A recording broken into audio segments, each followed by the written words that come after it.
Hello students, today we are going to discuss a phenomenon related to science which deals with the position of an object.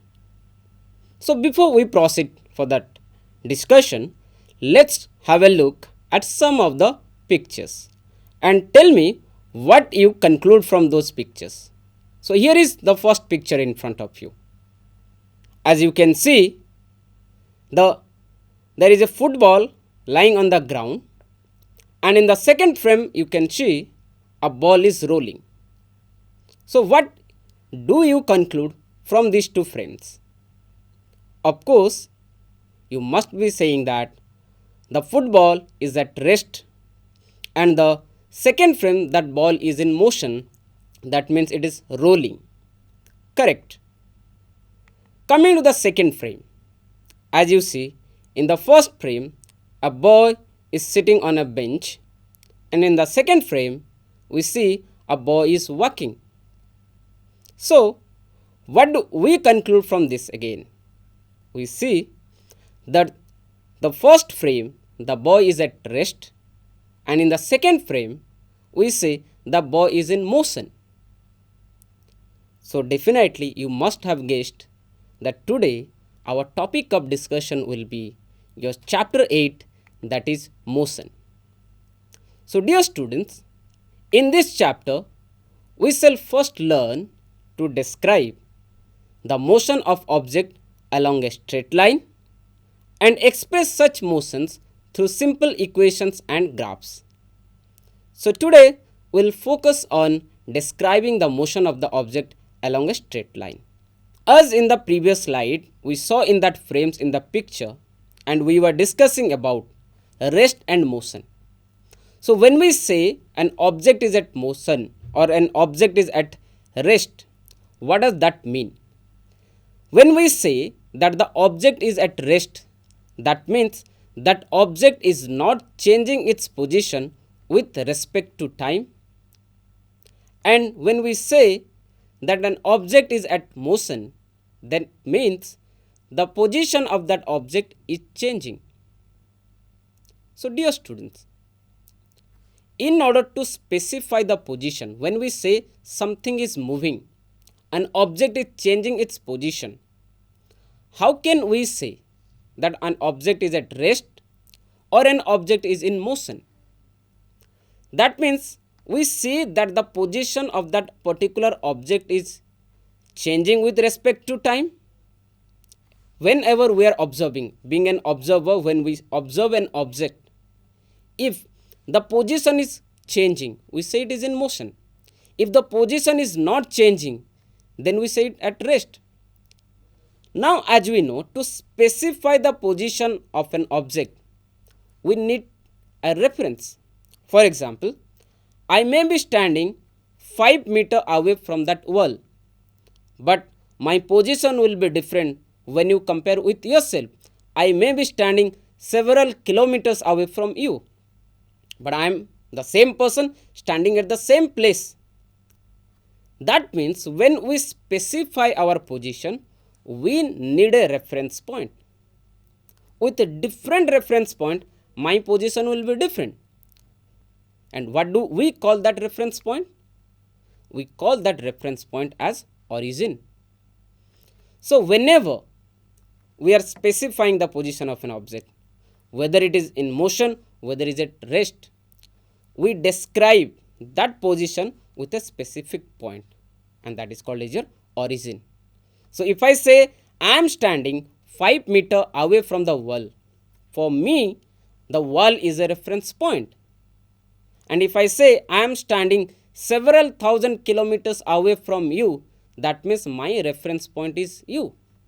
And again, so many students are watching this program. So for them, the distance will vary. So depending on the reference point, the distance may vary or the position may vary. For example, if you look around in your room, around the corner, there are several objects are there. So in order to specify a position of a particular object, suppose you ask your younger brother to bring a book, you specify a position. That means you give a reference the book is in the almirah, in the second almirah, or in the second shelf, or in the third shelf, we always give a reference. So that particular reference is called as origin. So I hope you clearly understood what is origin. Now, when we talk about motion, as we discussed in the beginning also, the simplest type of motion is motion in a straight line. That means an object traveling or moving in a straight path. That is the simplest type of motion we can describe.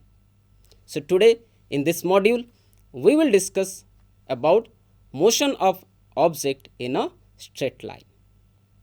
So when we talk about straight line, at that point, if you look at here, let's talk about a situation. We have already defined about the origin. So here in this picture, the O indicates the origin, the reference point. Suppose an object starts from the point O and travels up to a point A. That means we say that object has moved or object has changed its position from O to A. So that means it has traveled certain distance or it has covered certain path. Now that particular object again moves from A to B. That means as you can see at B, the indication is 35 kilometer. Suppose I say the object further moves to point C. Then we see that mark is 60 kilometer. So if I ask how far the object has moved, how will you calculate that? We calculate that the total path covered by that particular object. So here if I say object has moved from O to C through A and B. First it moves to A, then it moves to B, then it moves to C. So if we calculate the total path, that gives us a 60 kilometer. That means we can say here that the object has traveled a path of 60 kilometer, and that total path covered by an object is called as the distance traveled by that. Now let us take another situation. The same object again comes back to a position B. Now if I want to specify the position, the change in the position of that particular object, in that case what do I say? How far the object has moved. Are you going, because in the initial time it has traveled to 60 kilometer, again it moves back to 35, that means it again traveled a distance of 60 minus 35, that is your 25. That means total distance covered by is 85 kilometer. But if you see the distance from O to B, if we observe right now, what is the position of the object? The position of the object is at B. So here, in order to specify the initial and final position of an object, we introduce another term that is called as the displacement. So displacement does not depend on the path through which the object has traveled. Rather, displacement depends on the initial position and the final position of the object. Here in this case, if I say the displacement of the object is not 85 kilometer, rather it is 35 kilometer. Because in case of displacement, we are more concerned about the initial position and about the final position. It's not concerned about what path it has traveled. Let us take from a day-to-day life example. Suppose you start from your home, you went to the market, you purchased something. The market is around 5 kilometers away from your home. After purchasing something from the market, you came back to your home. So with respect to your home, when you come back, is there any change in your position? The answer is no. That means have you not moved any path? Again the answer is no. Although you have travelled certain path, but here in this case if you observe that your initial position and final position is same, so we introduce two different things. One is called as the distance, another called as your displacement. So in this particular case, the distance and displacement, when we talk at that time, the only difference is that in case of distance we only talk about the magnitude, but in case of displacement we not only talk about the magnitude but also we talk about the direction.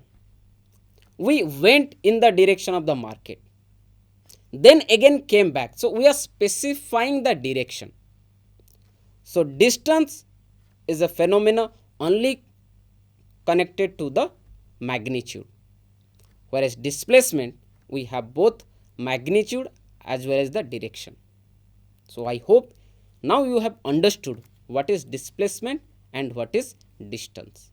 So distance is the total path covered, whereas displacement is the shortest distance between the origin and the final position, or the shortest distance between the initial position and the final position. So many instances we can say that displacement can be 0, but distance cannot be 0. If you have travelled certain part, that means your distance has to be some have magnitude, but it is not true that always the distance will be is equal to the displacement. Suppose if I travel from point O to point A as shown in the figure, I start from O, I went to point A, now my distance traveled is 25 km, and at this position if I calculate my displacement, that is also 25 km, because I am moving in a particular direction. That means my direction is from O to A. But if I reverse my direction, that is from again if I come back 5 km back from A towards O, that means I am specifying towards O, that means I am coming back. So now if I say what is my distance and what is my displacement, is the distance and displacement are same? The answer is no. My distance here will be O to A, again from A to 5 km back, that means 25 plus 5, that will give 30. But what will be my displacement? My displacement will depend on the initial and final position. So initial position at 0, final position is at the 20 km mark. So the displacement will be 20 km. So here in this case what we see? We see that the distance and displacement are not same. So dear students, to conclude this, your distance will be always the total magnitude, total path that you have covered, but displacement will be always the between the initial and final position, what is the shortest distance. So moving on to the next part. To see, as you can see, also you can see the definition of your distance and displacement. Many a time it is asked in the examination also to write the difference between distance and displacement. As you can read it out, to describe distance we need to specify only the numerical value and not the direction of motion. The numerical value of physical quantity is its magnitude.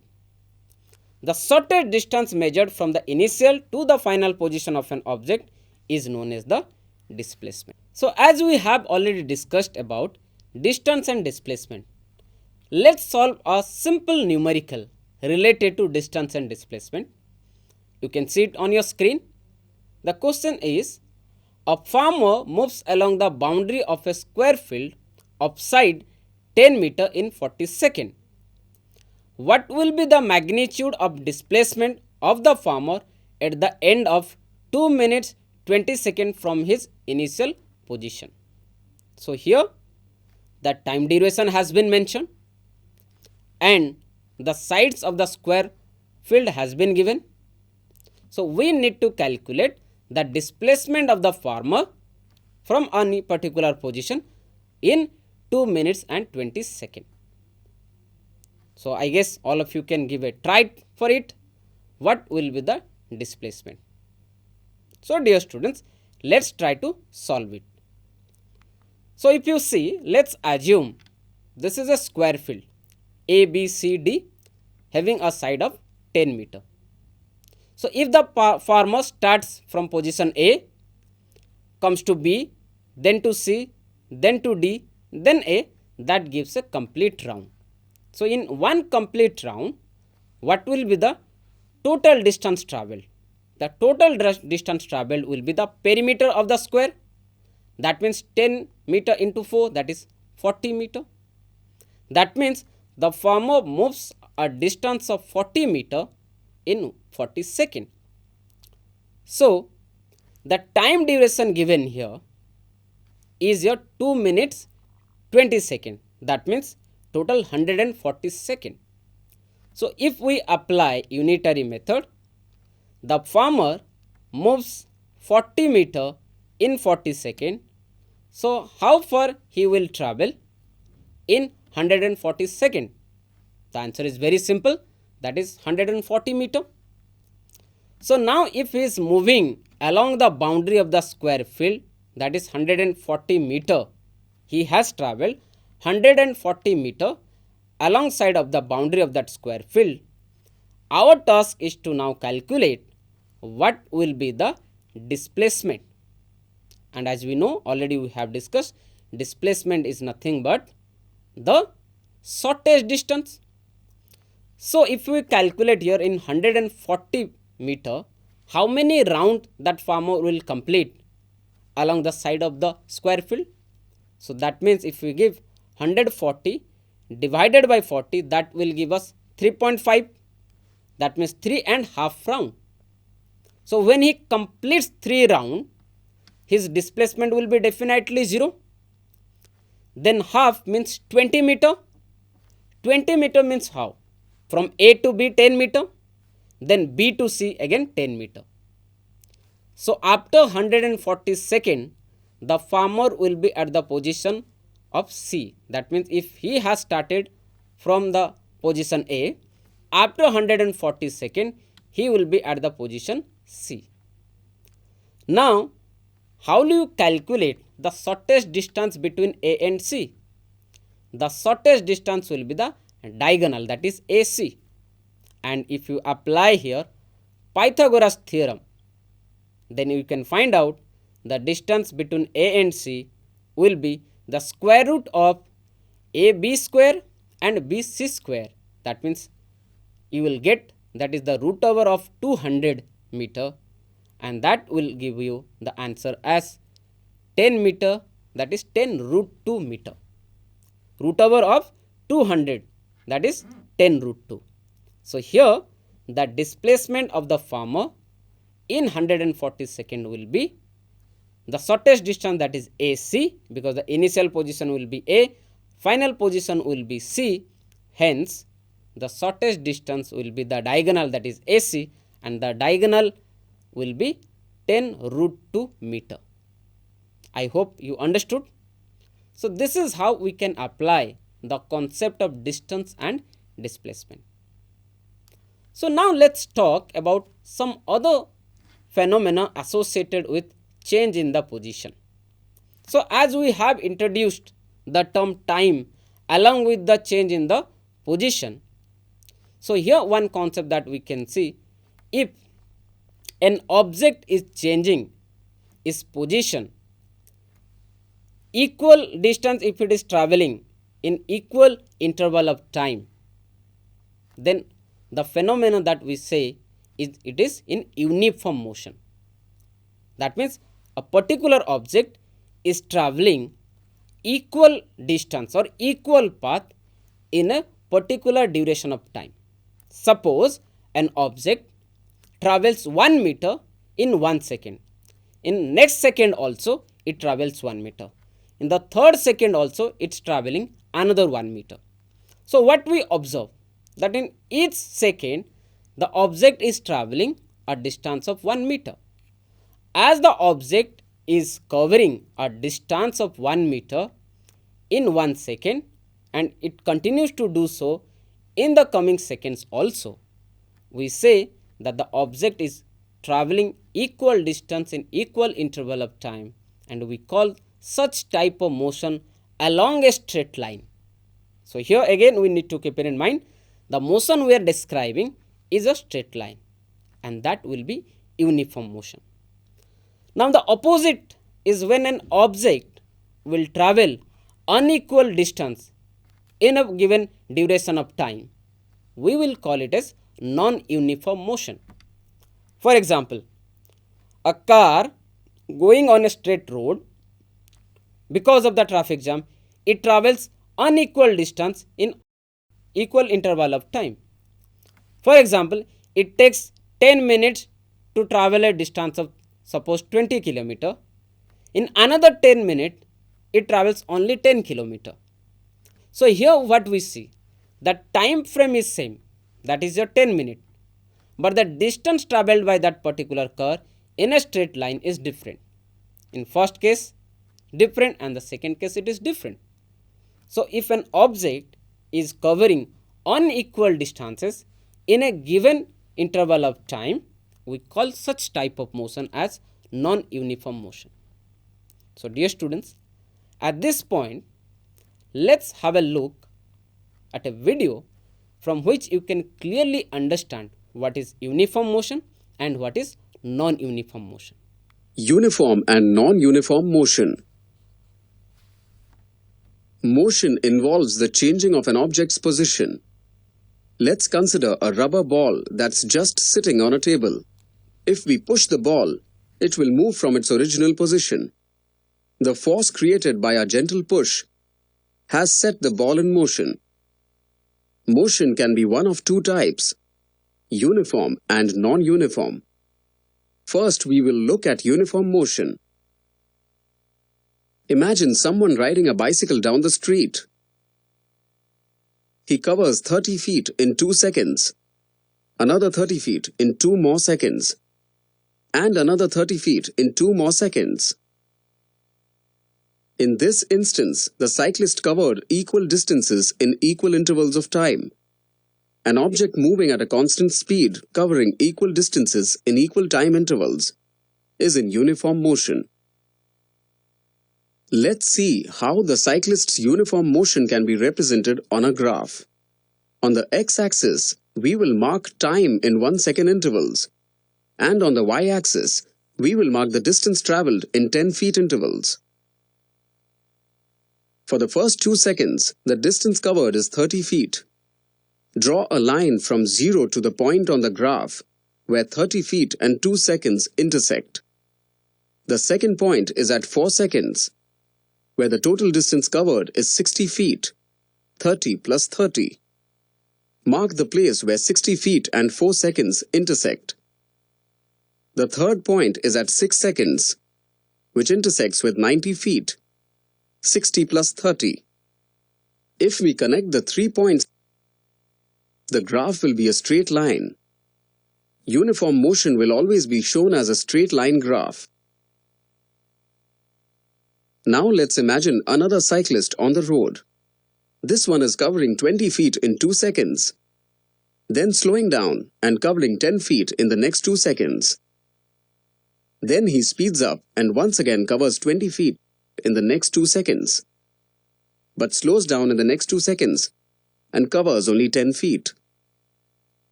An object moving at different speeds, covering different distances in equal time intervals, is a non-uniform motion. Let's plot a graph for non-uniform motion. The first point will be where 2 seconds intersects 20 feet. At the second point will be where 4 seconds intersects 30 feet, 20 plus 10. And the third point will be where 6 seconds intersects 50 feet, 30 plus 20. The final point will be where 8 seconds intersects 60, 50 plus 10 feet. When we join all the points, the graph will be a jagged line instead of a straight line.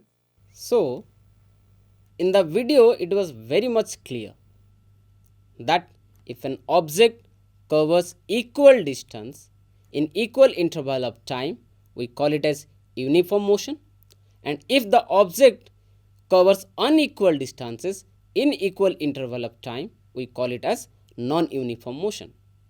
And if we represent those motion in graph, then the uniform motion will have a straight line, whereas in case of non-uniform motion we will have a zigzag line.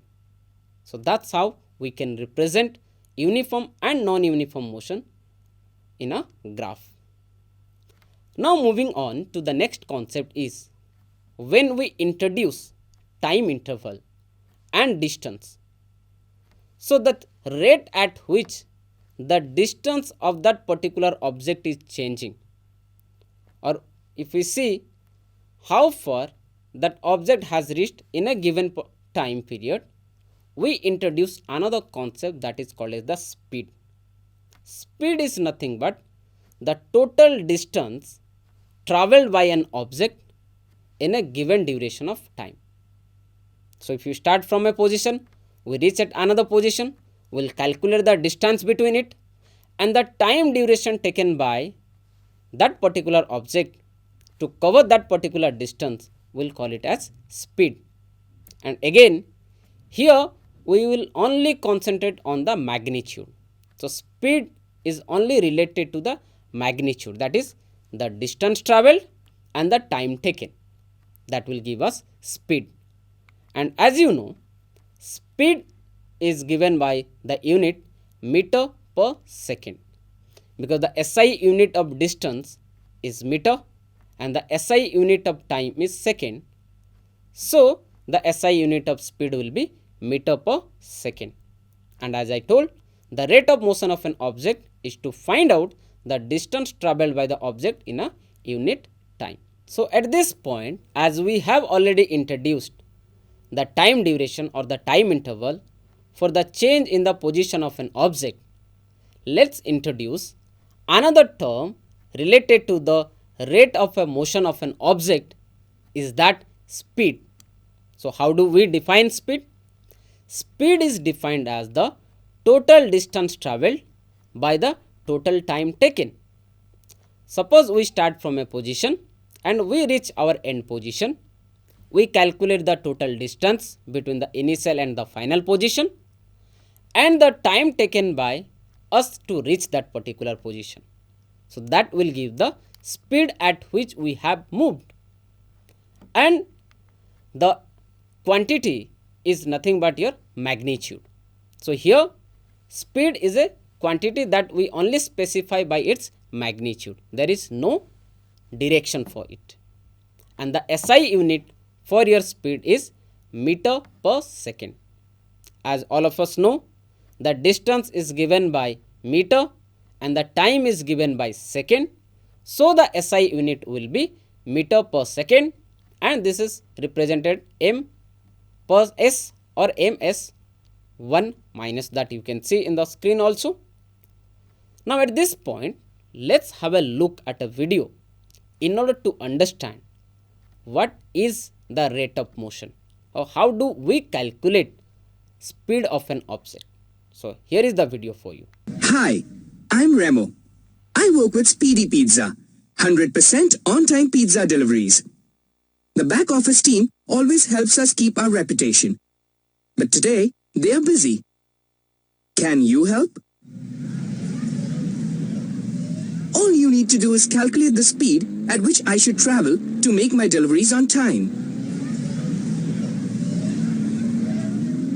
Calculating speed is really easy. Just divide the distance by the time taken to cover that distance. Whoa! Our first pizza call for the day. I have to travel a distance of 30 kilometers in 40 minutes.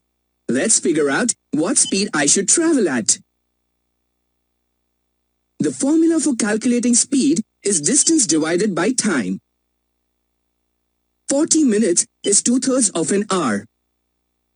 Divide 30 kilometers by 2 upon 3 hours. And you get a speed of 45 kilometers per hour. So, I must travel at a minimum speed of 45 kilometers per hour to make my delivery on time. Phew. My next delivery is 12 kilometers away and I have to reach there in 20 minutes. At what speed should I drive there? Enter the correct speed in the speedometer and click submit. You got it! I have to travel at a speed of at least 36 kilometers per hour to get there on time. Let's speed away! So I guess the video was quite clear and you understood how to calculate speed of an object. Now if you talk about the total distance, in that video also you saw, in the first case it traveled 30 km and in the second case it traveled 12 km. So now if we want to calculate the average speed of that person or any object, because if you see here we have a non-uniform motion, because the time frame is different, the distance traveled is different. So in those cases, how do we calculate the overall speed of an object? In that case, we go for the total distance and we take upon the total time traveled. Suppose in the first case it travels 5 km in 20 minutes and the second instances it travels 10 km in 15 minutes. So what we need to do in order to calculate that particular speed, that we need to add the total distance and divide it by the total time taken. That will give us the average speed. So dear students, we will conclude today's discussion here only. Let's recall what we have studied so far. We discussed about how to specify the position of an object, that is by indicating the origin. We discussed about distance and displacement, and we discussed about speed. So now let's look at some questions and let's evaluate ourselves how far we have understood that concept. So here is a question in front of you. What does the path of an object look like when it is in uniform motion? You have already seen a video, we have already discussed about it. So the answer is quite easy. That is, it's a straight line. If you represent it in a graph, that uniform motion will look as a straight line or a motion of an object in a straight path, and if you represent in a graph, it will be a straight line.